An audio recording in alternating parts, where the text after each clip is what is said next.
No, it's okay. I don't want to have any problem because they had the nationality and at that time I didn't have any papers. Compared to remembering a war situation, it also felt so strange to combine that with nationalism. If you're thinking about theories, about things, about equality and privilege and blah blah blah, so do it in your life first. I have missed the energy of my father a lot in my life because his energy is really alive. I felt that that was the moment that now they give me, they trust on me. For me it was a struggle to feel the right, to have the right to be sad. They were caught in some kind of system which they felt the only way to get out of it was work harder within that system. Dear players, I would like to see that back in a fluid sculpture.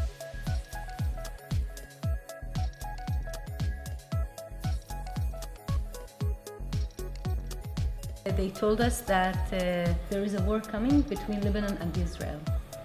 And I live really close to the border with Lebanon. So I went back home. The first thing I did was to put my all-stars in my legs because I thought whenever the rocket will come, I will run away.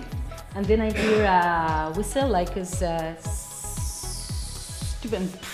It was a big explosion. And I dropped on the floor. Out of fear, like nothing happened to me physically, but out of fear it was like the first time I hear the sound of a rocket, yeah? It's like, whenever I think about fear, I go back to that moment of wearing my all-star and thinking, you know, you can run away, but you can't run away. Sometimes it can happen that I'm listening to you and I forget that I listen and I'm just watching your eyes. I had these bad experiences that people were like, sorry, I don't feel at ease when you look that long in my eyes. On this chair there was like this very tiny small woman of 60 years old. And so when she was born, she didn't have enough air. She was born handicapped. They rejected her and she lived with the animals for years and years. Till this group found her.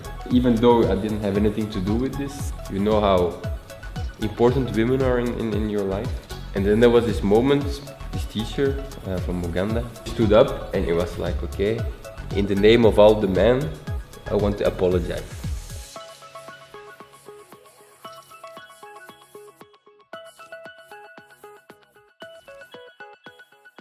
Since I was very young, my fantasy was that if someone tells me something on the street, to say something back.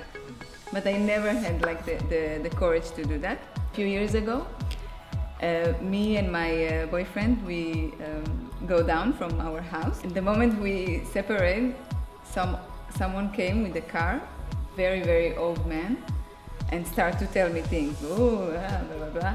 I came to him and I told him, you know that I can be your grandchildren, yes? And he was shocked and said, what? I say, yes, you know, woman, when you say to women that kind of thing, it's not always a compliment. I hang out with a guy from Congo for a while. He is a singer in a Congolese Christian church. And when he's there on the stage, it just sort of full blows out and it becomes a different sort of creature even.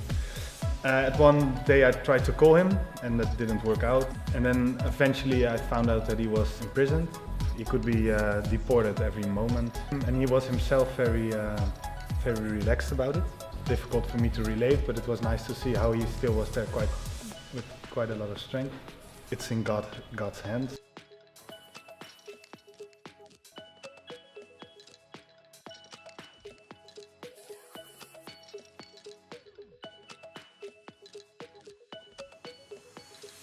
When I was in a mixed seminar between Israelis and Palestinians, I saw things that I never heard about before. Like I was really oblivious to the political reality, the difficulty of their lives, and that the privileges that I have are so different from what they are experiencing. I think all of us like to see the world that has some kind of order, a place where everyone have opportunities. And I saw very clearly how much we don't.